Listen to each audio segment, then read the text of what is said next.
ചരിത്രപ്രസിദ്ധമായ തൃശ്ശൂർ കടവല്ലൂർ ശ്രീരാമസ്വാമി ക്ഷേത്രത്തിലെ അന്യോന്യത്തിന് തുടക്കമായി.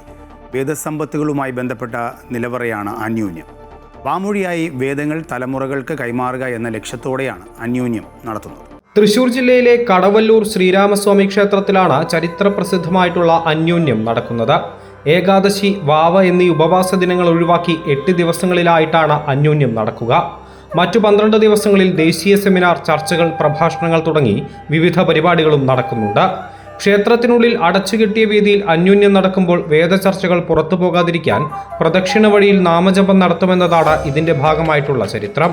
കേരളീയ വൈദിക പാരമ്പര്യം സംരക്ഷിച്ചു പോരുന്ന അനന്യമായ രീതിയിലുള്ള ഋഗ്വേദാലാപന മത്സരമാണ് കടവല്ലൂർ അന്യോന്യം.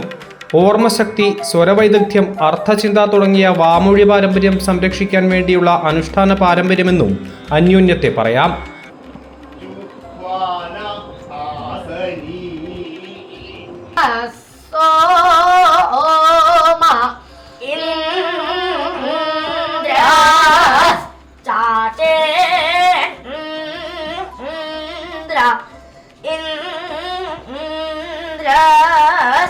അന്യോന്യം നടക്കുന്ന കടവല്ലൂർ ശ്രീരാമസ്വാമി ക്ഷേത്രത്തിനും നിരവധി പ്രത്യേകതകളുണ്ട്. കടവല്ലൂരിലെ ശ്രീരാമസ്വാമിക്ക് 4 ഭാവങ്ങളാണുള്ളത്.